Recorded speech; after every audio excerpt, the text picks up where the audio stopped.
Here we are with Mr. Trevor E. Smith, who is the author of his new book, 7 Keys to a Lasting Relationship.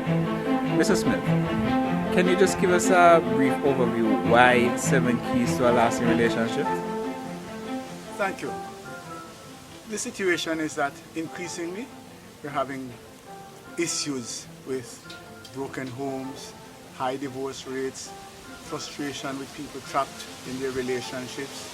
And as a result of that, I thought it was timely to add, I'm also the author of Success in Marriage, and so I thought it was timely to provide some keys to a lasting relationship. And so I launched this on Kindle. It's available on the Amazon Kindle, 7 Keys to a Lasting Relationship by Trevor E. S. Smith. Importantly, on March 10th to 14th, I'm making it available at no cost. So you can download 7 Keys to a Lasting Relationship, Amazon Kindle, Trevor Smith, and it's available no cost, March 10th to 14th. So this was it's a missionary work where we're trying to see if we can save some more relationships, if we can help people to enjoy marriages better, if we can have people choose caring, lasting, fun-filled relationships as against being trapped and being frustrated and being unhappy. Okay, Mr. Smith. Well, speaking about lasting relationships, you have about 4 decades of marriage under your belt. Do you have any special insight in the book that you are sharing as it relates to your long marriage? Well, it's interesting that you say that. I think one of the things, and that's one of the reasons why we have the lasting in the title, is that you want to have relationships that last. And in order to have a lasting relationship, one of the core principles has to be forgiveness.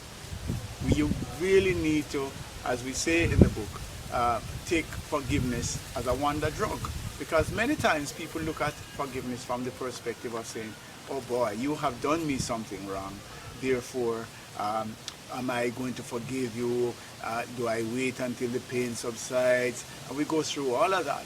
But medical research is showing that when I forgive you, I'm actually helping myself. But outside of the medical thing, what forgiveness does, it creates an environment in which you can have a lasting relationship. You can go past things that have hurt you and move towards a future that doesn't take into account past hurts. The problem that we have, I give a very corny joke really, that says the reason why older folk bend over as they get older is not osteoporosis, but really it's just that they have a baggage. They're carrying too much baggage with them. And I'm saying to you, if you let go of the baggage in relationships, then that makes it possible for you to have a lasting relationship that's not filled with frustration and anger and past hurts.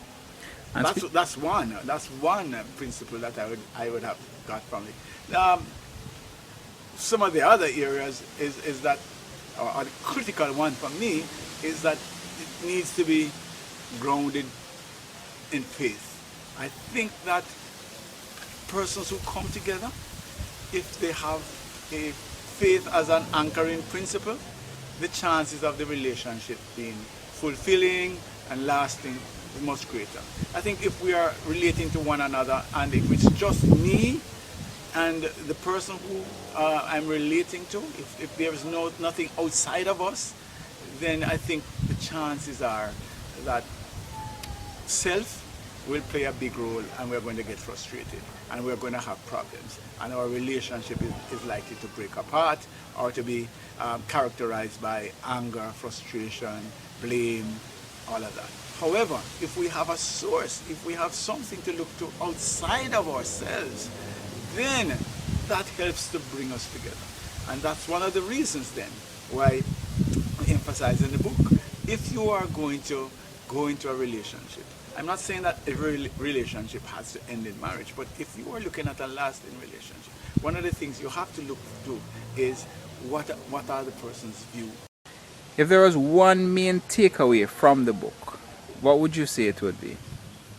Wow, that's a challenging question, because I think the 7 keys that I have outlined are all central and important. I guess it would be the grounding in faith. I think that if the persons have some authority outside of themselves that matters to them, that appeals to them, I think that that would be perhaps the most important issue. So that is what I would take away. I just want to share also that I have developed a blog around the book, and it's Give Gifts That Last, .wordpress.com. Give Gifts That Last, .wordpress.com. That explores avenues, issues surrounding relationships and making relationships more robust and lasting.